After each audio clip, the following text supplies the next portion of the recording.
Ghost Socks. Today, motherfuckers, I said today, we are reacting to SCP-004. The 12 rusty keys and a door. The fuck that means? 12 rusty keys and a door. Yeah. That's what you found? You Let's don't, do it. no.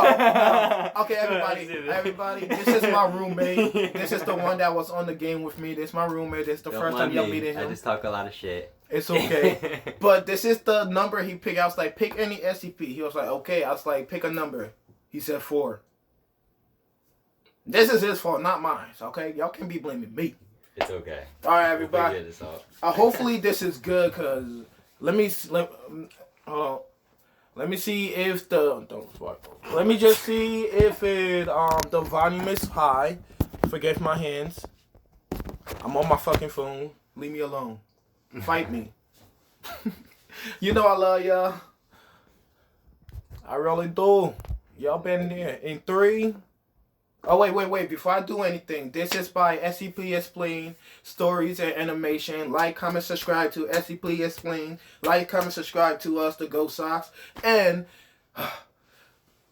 y'all already know the shit. Let's get this shit started. It was an old factory in the middle of nowhere, long abandoned, but still standing. In the past, it had been filled with workers, but now nothing ran through it besides the occasional wildlife. One July night in 1949, though, 4 teenagers decided it would be a good place to explore. The entrance to the factory was a large, old-fashioned looking wooden door that was locked. Time out. Yeah. That thing right there. Yeah. That's me.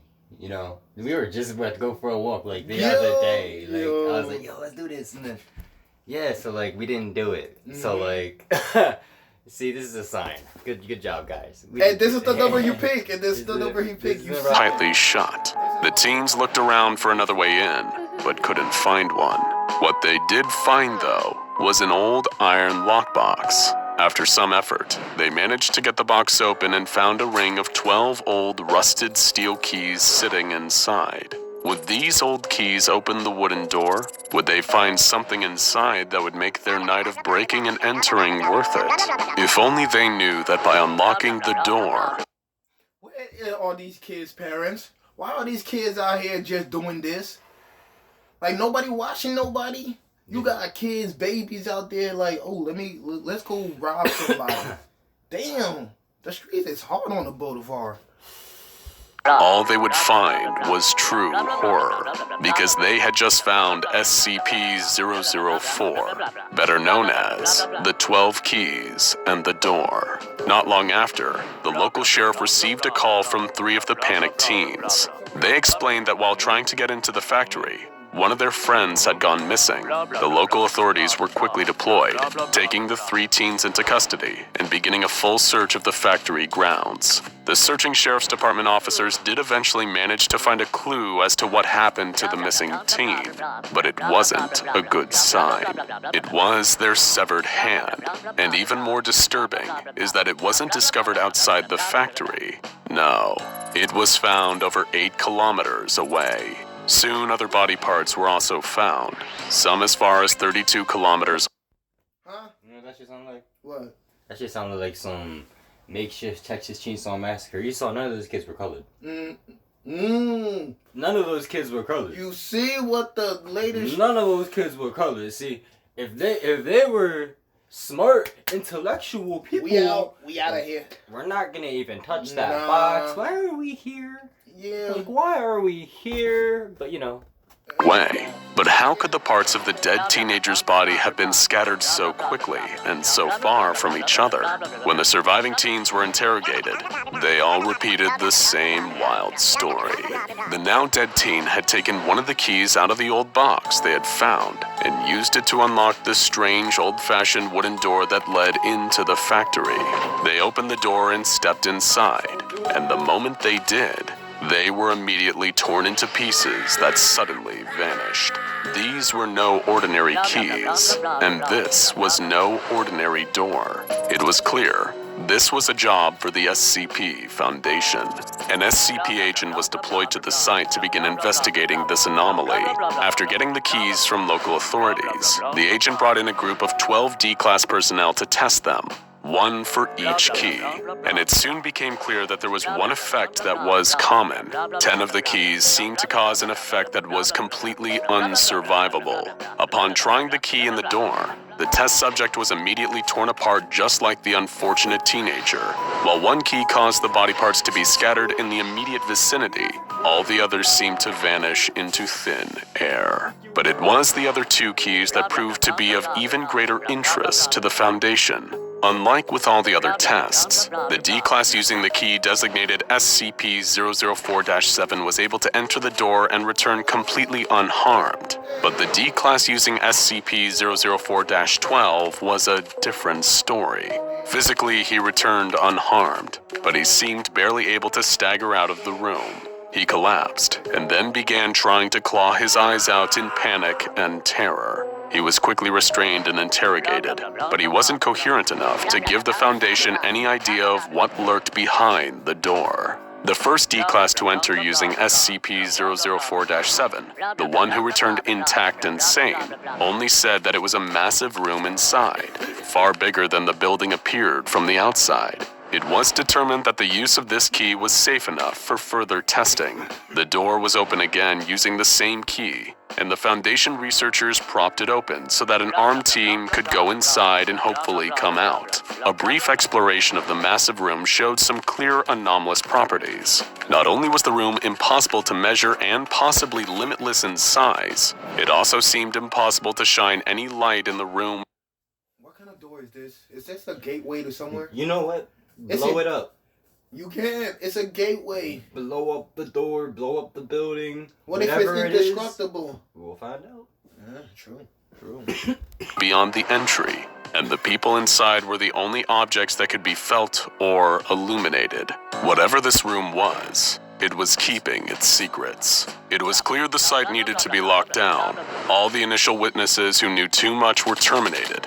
The Foundation was a little more trigger-happy with terminations in the 40s, and the site was quickly locked down under the auspices of being dangerous due to unexploded ordinances. Fences were placed around the site so that there would be no more teenage explorations. The records are spotty and incomplete, but whatever happened behind those doors during the initial testing between 1949 and 1950, the Foundation decided it had learned enough. The space-time anomalies at play inside of SCP-004 were deemed too dangerous to explore further, and the site was sealed off with all testing suspended. Whatever was lurking behind those doors, it would keep its secrets, and the site seemed easy to secure and contain.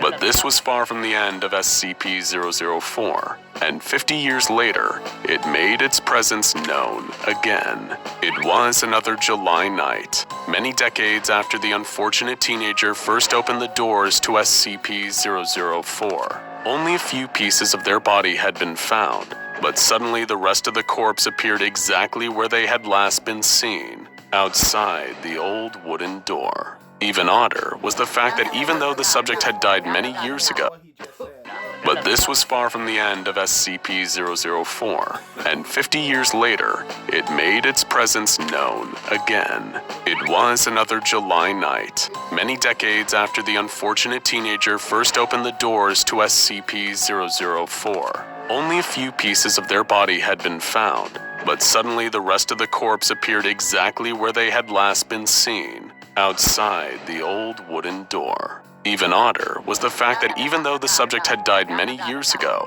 their body was still fresh, as if they had been killed that same day, and this wouldn't be the only sudden reappearance. 2 days later, a second body missing parts appeared in front of the door. This was quickly identified as one of the original 12 test subjects who opened the door. Foundation scientists were once again sent to the site to explore the space-time anomalies, and it was becoming clear that what went inside the door didn't stay there. It seemed like it went somewhere that didn't exist on the same plane as our reality. And if it could be understood, it could be used. On March 21st, 1999, the Foundation began establishing a site inside of SCP-004. What you just just said? It said something that doesn't exist in this reality. I said Taco Bell that doesn't make you poop. Tell me I'm wrong. Okay. You not wrong. But not for testing or research purposes. Nuclear weapons around the world were proliferating fast, and evidence was mounting that World War III could happen soon. The Foundation needed a site that could survive anything, and the mysterious room opened by the rusted keys seemed like it could be their salvation.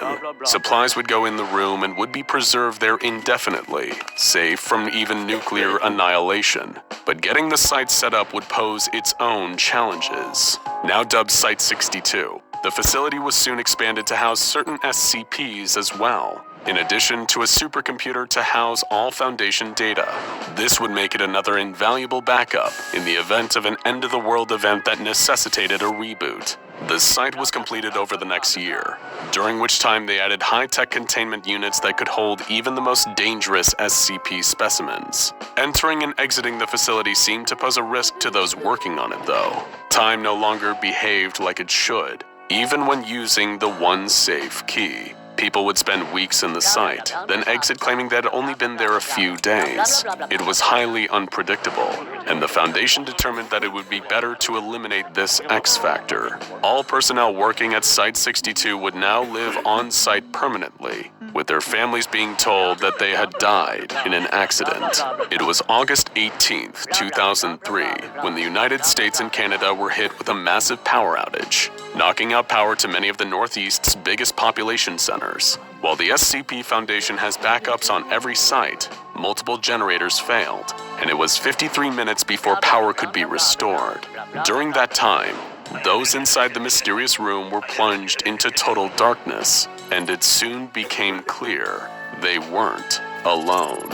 In the darkened room, the personnel reported feeling that they were surrounded by people that How they know all this? You see these two niggas right there? Those two niggas? You Yep. see those? I'm sorry, yo. Bye. They send them there Sit down. with a walkie just to die, just to know what's gonna happen. That's all. And then they gonna send another nigga in there just to die. And if that nigga don't die, then they be like, okay, we know who is in there. You know? Science.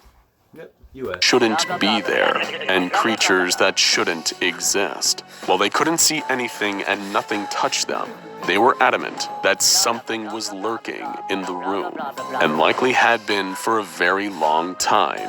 It seemed the limited source of light may be the only thing keeping these entities, whatever they are, at bay. When testing had resumed on SCP-004 after the bodies had reappeared outside the door, the Foundation decided to start exploring the effects of SCP-004-12 as well. What about this key caused such psychological horror that the subjects would try to tear out their own eyes? This key seemed to drive them insane, and of the 16 subjects, only 4 were still alive for any length of time after their return. Most remained in a catatonic state, but one was given extensive therapy and regained the ability to communicate, which allowed him to give the Foundation their best picture yet of what lurked inside the room. While the D-Class personnel was still severely affected by his time in the room and suffered near total amnesia, he did remember a few things. He remembered deep terror and memories being forced into his mind that made no sense, as if they were artificially implanted. And he remembered not being alone. He described a massive green being, large enough that he couldn't see where it began and where it ended. The Foundation didn't know what it was either, but what they did know for certain is that when 10 of these keys are used, the doors open to a dimension where the laws of physics are so different that it is completely unsurvivable. Studies are ongoing as to what makes this effect so fatal and if there is a way to survive it, but no answers have been found. And with only 3 bodies of victims recovered so far, there is little evidence. But one object found on site is of additional interest. Discovered roughly a year after the initial anomaly, in a manager's office on the factory grounds, SCP-004-14 seems to be a miniature version of the anomaly. It's a large box made out of wood, and it is the only other object opened by the one safe key, as well as 5 of the other keys that lead to death when used on the main door. And this box has unusual properties as well. It opens automatically, and much like SCP-004's room, it seems to be much larger on the inside than the outside. It is possible to come in and out safely, but once the box is locked again, it is a different story. Objects placed in the box don't seem to affect its weight, and when the box is closed and locked, they vanish completely. Unlike the main room, nothing that's gone inside and locked in has ever been recovered. This includes living beings. Few answers have been found out about where they go, and it's possible the box could be used to dispose of specimens deemed to be too dangerous. But with no answers about where they go and when they might come back, this may be too risky.